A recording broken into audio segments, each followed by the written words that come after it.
Hi guys, welcome back to my channel. If you guys new here my channel, my name is Alison and welcome back to my channel. So for today's video, we'll try another foundation. I'm sure a lot of you guys have heard this Marc Shameless Youthful-Look 24 Hours Foundation. I got this in the shade Light Y210 and I have to say this foundation, it got a lot of mixed reviews, so I want to try this out and let you guys know how it works on my oily skin with texture, acne prone skin. So if you guys are interested how it works on my skin type, then let's keep on watching. So before applying the foundation, I did put my Supergoop SPF 40 Unseen Sunscreen and I have been using this every day now. I've been loving it.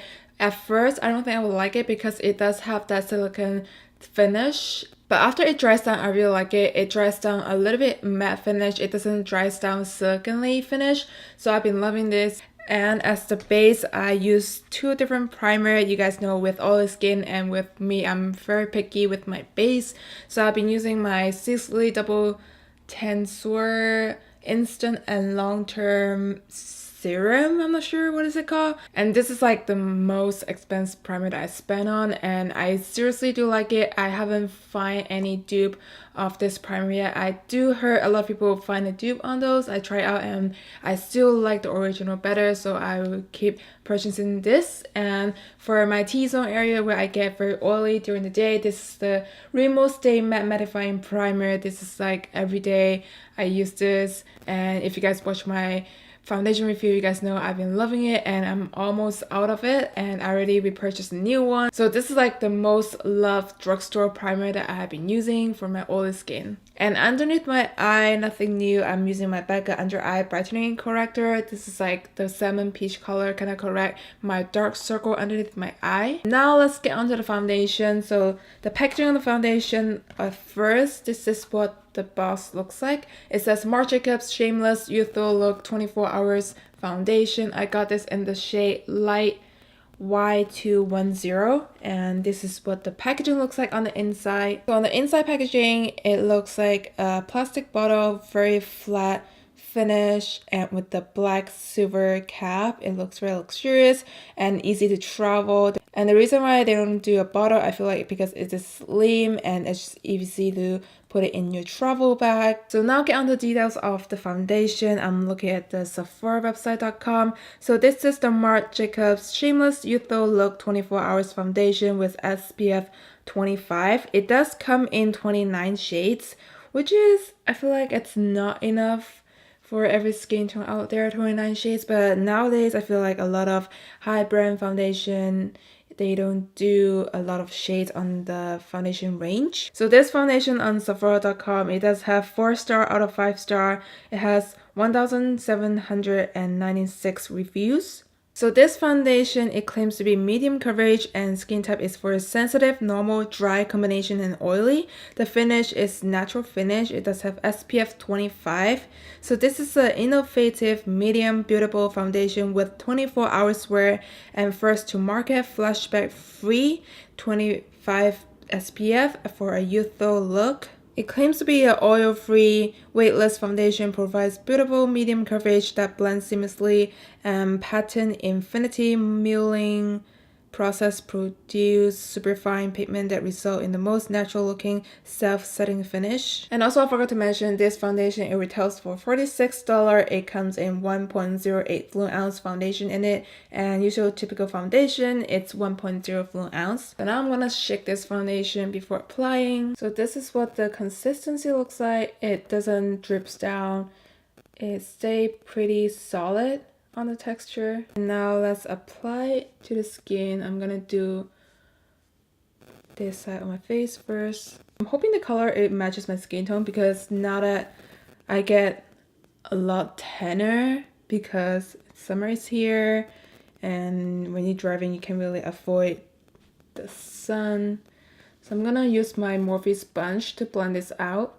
First of all, right off the bat, I feel like this foundation, it dries down very fast and it's not as easy to blend as my other foundation. When you blending it, you just kind of tap it into the skin because it doesn't blend easily. It kind of just stays there where you apply. Okay, so this is one side of my face with the foundation. and this side with my natural skin. So now I'm gonna apply more and do it on the other side of my face.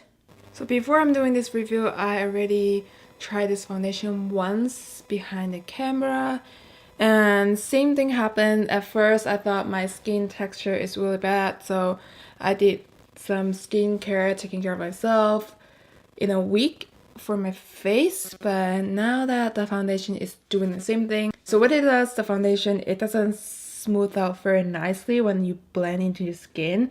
And if you guys have fine lines, like I do have fine lines on my forehead, on this side of my forehead, so it kind of clings into the fine lines. It doesn't blend nicely. And on my nose area, where I got most texture and every nasty stuff on my nose, it just doesn't blend very nice. It kind of emphasizes my pores on the nose area. So right now, this is my first impression, how it stays on my face, and I'm gonna do the full face makeup on and I'll be right back. Oh yeah, so now I'm done with my full face makeup on, and I feel like this foundation, it doesn't stay nicely on top of my skin. I feel like it doesn't blend nicely with my skin. It's just showing my skin texture around my nose area. It kind of cling into the lines and my pores around this area, and on my forehead I do have lines right here, so it kind of cling on top of those lines. There's a little patchy on this side of my face when I put on my bronzer, and my chin area, it just sit on top of everything else on my skin. And my first impression is not that great. I don't like how it blends. I don't like how it sit on top of my skin. So I'm gonna do a few hours check in with you guys and see how it combines with my natural oil, because I usually do have natural oil come through during the 3 hours mark, and I'll get oily around 8 hours mark. So I'm gonna check back with you guys and see how this foundation works on my oily skin and how do I like this foundation. So I'll see you guys in a bit. Okay guys, so it has been 8 hours since I wear this foundation. It's now 6:42. So my final thoughts on this foundation, I'm not liking the finish. Even though it mixed with my natural oil, I feel like my lines is getting less visible, but I don't like how it looks around my mouth area. It just cling to my pores, and it's just kind of sit on top of my skin. It just doesn't blend nicely on my skin or blend nicely with my skin. So I just feel like it sit on top around my chin area, emphasize the pores on here, and this is just like the sunglass mark, so you guys can ignore that. But it's still looking very patchy to me, even though it mixed with my natural oil, and I don't really like how it blends when I first apply on my face. So this foundation is a no-go to me. I don't think I would recommend you guys. If you guys do have texture, oily, any prone skin, I don't think you guys will like it. But I do have to say, every person have different skin tones, so it might not work for me, but it might works for you. So this is just my thoughts, how it works on my skin, but I don't think it looks nice on top of those people who have texture, like around my nose area. It just doesn't look nicely. It just cling to the pores, it emphasizes your texture, and it doesn't hold up nicely on my face. I do get oily during the day, but this is a little oilier than what I thought it would be. And with my normal matte foundation, this is more like a natural finish, I know, but I just produce a little more oil than before, than my usual foundation. So I don't think I will keep this foundation, and I don't think I will use it again. So I hope you guys enjoyed watching this video and also found this helpful for you guys to pick up this foundation, and I'll see you guys in the next one. Bye!